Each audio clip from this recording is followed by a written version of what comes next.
Assalamu alaikum wa rahmatullahi wa barakatuh. Communication style. In this session, we will cover those objectives. Describe the component system of communication. Identify 5 communication style factors that influence the nurse-client relationship. Explain how meta-communication process may affect the client responses. Cite examples of body cues that convey nonverbal messages. Discuss influence of gender and culture in professional communication. Communication style. Style is defined as a manner in which one is communicating, how we are communicating with others. So either in communication, some of us they are depending on verbal style of communication. It means that they are depending on the words, the vocabularies that they are using, and with a combination of the pitch of voice, tone, and frequency in conveying the message and transferring the message to others. But in the other hand, some of us they are more dependent in non-verbal style of communication, using their facial expression, gesture, body posture, and movement, eye contact, and distance in order to convey a message and to transfer message to others. So both are using verbal and non-verbal communication, but in verbal style it means that mostly they are depending in their word, in their pitch of sound, in their tone of voice, in the frequency of their voice. But in the non-verbal they are using a verbal, but also they are depending more in their facial expression to show the message, in their gesture, body posture, movement, eye contact, and distance in conveying the message. There is what we call it the meta communication. What we mean by meta communication? Meta communication is a broad term used to describe all factors that influence how the message is perceived. So message may be sometimes hidden within the verbalization. So we are not giving a direct message through the word that we are sending, that we are speaking. We are putting the meaning in between it. So the meaning is hidden, and we did not mean exactly the word that that spoken word, which is that, or be combined as non-verbal gesture or expression. So many messages may be hidden within verbalization or be combined as non-verbal gesture or expression. In therapeutic communication, the meta communication also it is a combination of both verbal and non-verbal communication. So it includes the two types, and also it is affected by many factors. So in the verbal, it is affected by the culture. So in different culture, they are using a different verbal communication, a different word, a different vocabularies in giving a meaning of certain thing. If we are speaking as a native language, and those who are non-native speaker, no native speaker, sometimes they are using some slangs which is there. So non-native speaker, if they are listening to a native speaker, they may not be able to understand the slangs which is used in that language. Also, for gender, there is gender also, it will affect the words that we are choosing. The vocal pitch, the pitch of sound also, it is affected by gender also.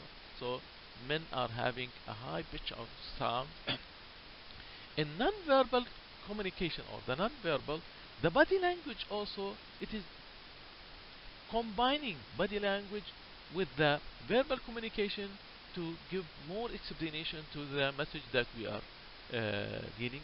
The body language also and the non-verbal communication, it is affected by the culture. So the gesture that is used in a certain culture, it might give another, or it might have another meaning when it is used in another culture. Also, gender. In gender, there is a difference between the non-verbal communication and gesture that they are using. Appearance, it will give a message also. How you appear, from your face, from your gait, from your posture. Also, this will give a message to the listener that you are giving him the message. In verbal communication, the meaning of the message, there is what we call it the denotation, which refer to the generalized meaning of the word. So, if I am speaking, let's give an example for as table. What we mean by table? Table, it can be understood if we are taking the exact meaning of it. It means that there is a flat board of wooden board which has four legs. So this is the meaning of table. So, but sometimes it might be used for giving another meaning in the language. We might not meant the table exactly. We might meant some of the, it's difficult to say it sometimes, that the understanding of others. So they did not understand. Because of that, we describe it in this way. Conation refer to personalized meaning of the word or phrases. So it means that this word is used for this by this person to give this meaning, and sometimes we might see a difference in the messages or that's used by a certain group of people. So they are using some words which is in the dictionary, it has a different meaning than the meaning which is used by that group and meant by that group, and they are understanding each other. Because of that, in bylaws, the first thing that you will find is the operational meaning, the operational definition of the words that they are using in those bylaws. In each committee also, when they are preparing some formal work, sometimes they are referring to what we call it the operational meaning.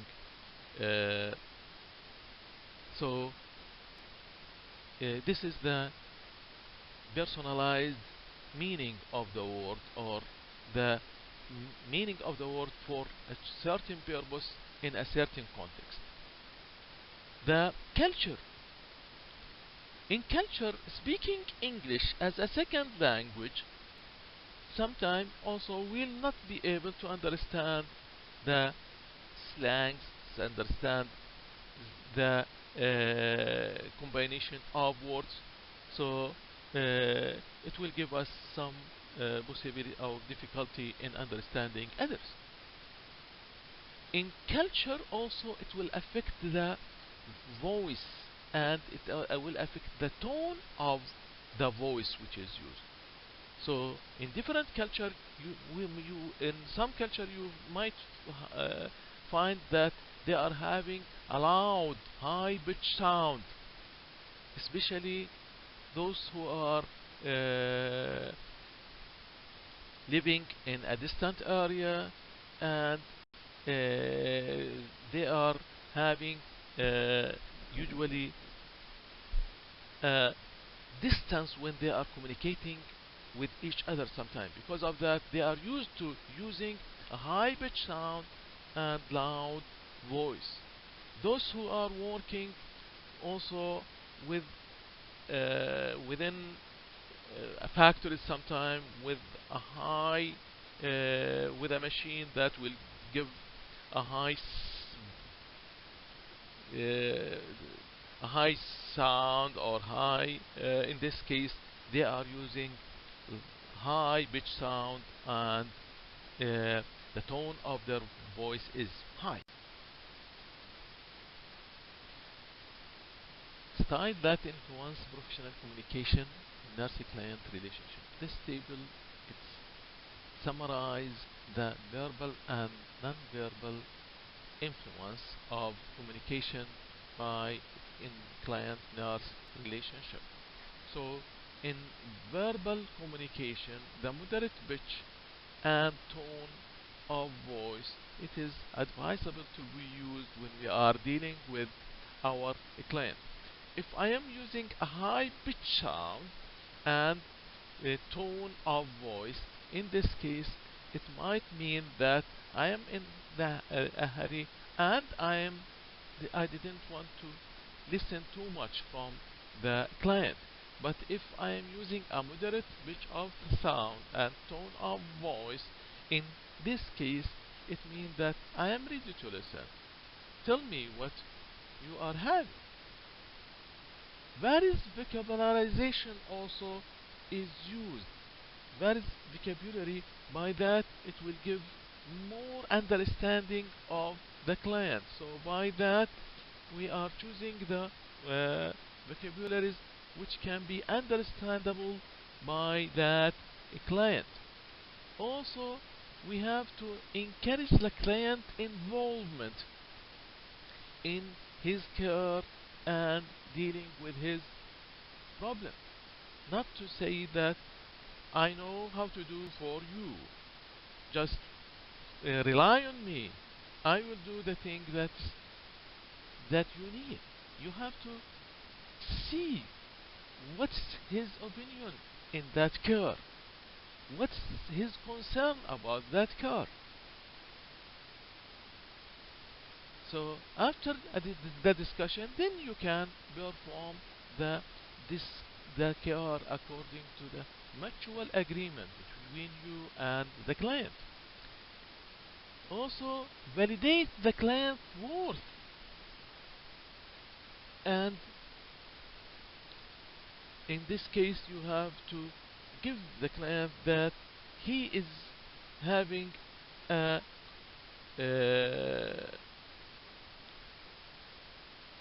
that his opinion also is worthy and it can be used.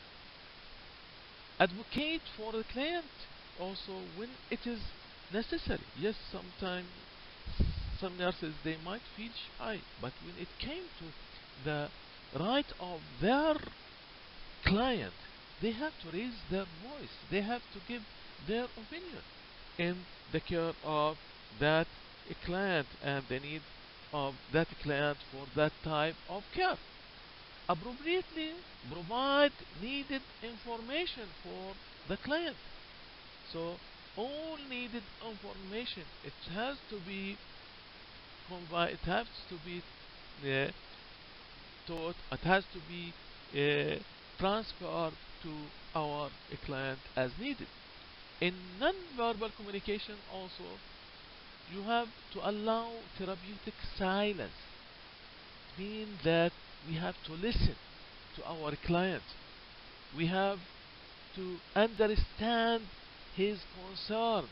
By everyone, every client, when he is sick, he needs someone to listen to him and understand his problem. So don't always try to transfer the information to the client without listening to him, without giving him a chance to speak. Use congruent nonverbal behavior. So our nonverbal behavior and cues, it should be congruent with the verbal communication. By that, it will help the client to understand what we meant by the verbal communication that we are going to give to our client. Use also what we call it facilitative body language, also which will be congruent and which will help in the understanding of the message. Using touch appropriately, and in this case we have to use touch according to the need, according to the culturally accepted manner of touch, according also to the, if there is a difference in the gender, also we have to be cautious in the meaning of touch and the use of touch. Proximities between us and the client, we have to maintain the proximity according, or the distance between us and the client, according to the work that we are going to do with him, according to the message that we are sending to him, according to the need for the procedure that we are going to do for the client. Attend the client non-verbal cues. We have to observe, we have to understand, we have to observe every cues and non-verbally sent from the client and understand its meaning. By that, we will be able to help the client in his care. There are some suggestions to improve our communication style. In order to communicate properly, we have to adapt ourselves to the client cultural values. So we have to understand the cultural values of our client, and we have to adapt it in communicating with him. Use non-verbal communication strategies such as maintaining eye contact. Maintaining eye contact, it will be helpful for us and for the client to convey the message and to understand the message. Display a pleasant animated facial expression. So our facial expression, it has to be pleasant and also giving a meaning of the message that we are sending. Always and often we have to smile. Smile, it will give a big issue. It gives a better understanding. It gives support to the client. So also nodding your head, it encourages the client to continue his talking. It means that I am with you, I am understanding you. I am listening to you. Maintaining also attentive, upright posture when you are sitting or standing in front of the patient, and sit at his level or her level, leaning forward toward the client slightly. This means that you are attentive and you want to listen to him and you are ready to listen.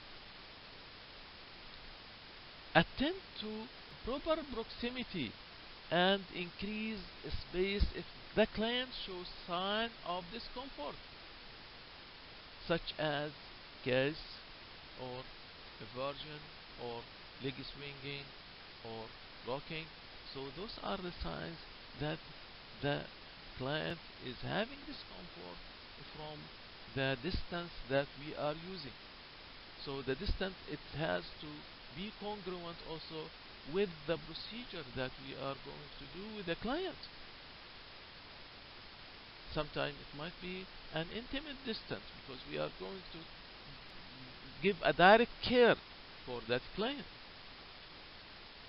Use touch with the client appropriate to the situation and according to the profession. Use active listening and respond to client cues.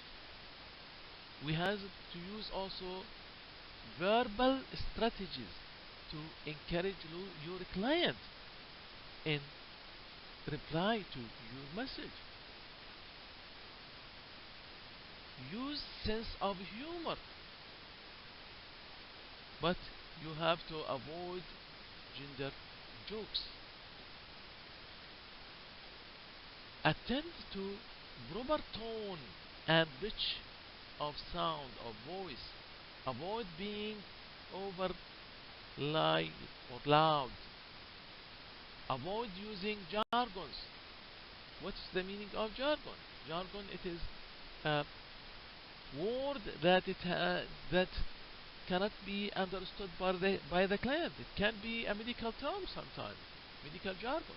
So we should not use a medical language with our client because he might not be able to understand what we are talking about. Use simple language always when you are dealing with your client, because the purpose of the communication is that the message should be understandable by the receiver. Use non-judgmental also language and open-ended question with our client. So don't give your judgment on a certain issues. You listen and avoid jumping so in too soon with the problem solving. You have to listen to the client, and because that might change the planning of your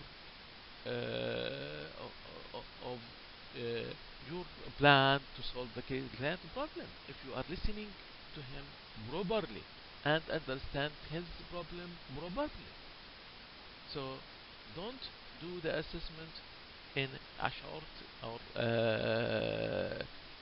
briefly. You have to expand and you have to listen to the client properly in order to assess him properly, and then go to problem solving and implementation. Verbalize respect for the client by asking permission before addressing the client, asking permission and before addressing the client by his first name.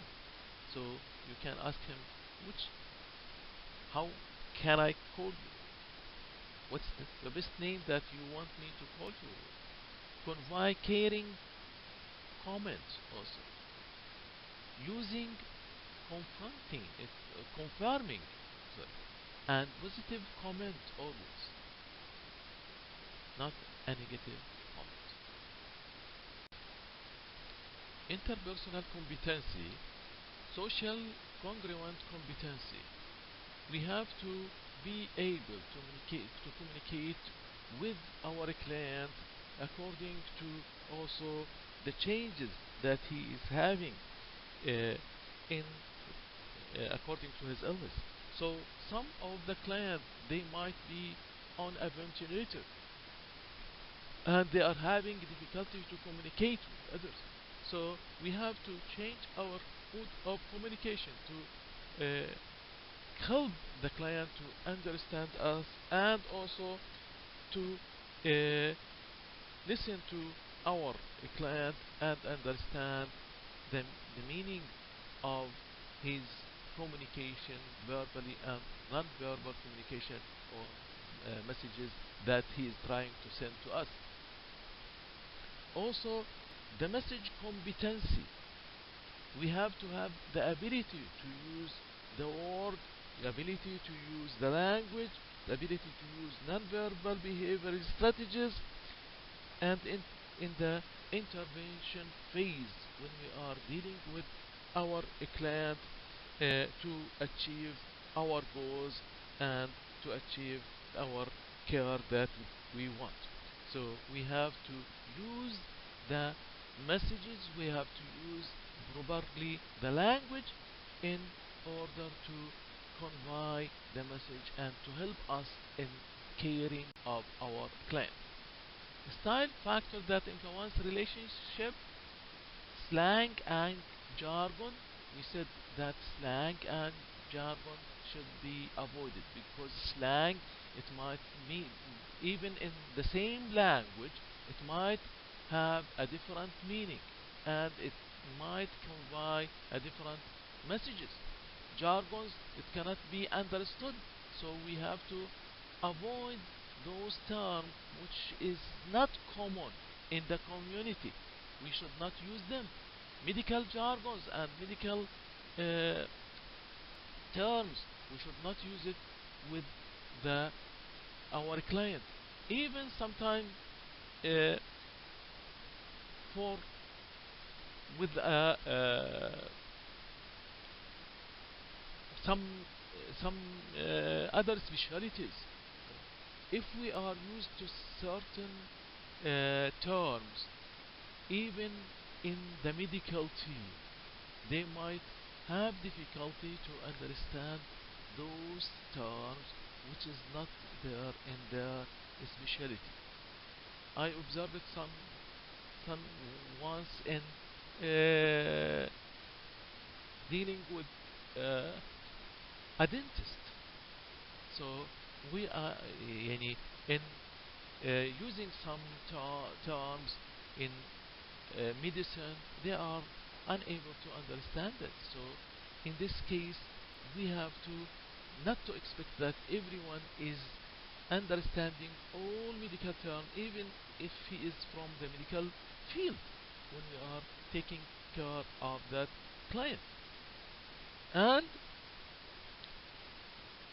using some, I observed that some of the people, they are using those medical terms in order to show that they are understanding them, but it is not that purpose. The purpose of the communication, that our client should understand what we are talking about. And sometimes, because we are used to use those terms, and we thought that the others can understand it. Roles of participant also. So you have to give or to understand the roles of the others and to enhance their participation in communication and care. Contents of the message. All the word or the which form the message, it should be chosen properly in order to give a message that it can be understood by our client. Involvement in relationship. Also, we have to involve our client in the development of the relationship and the therapeutic relationship with him.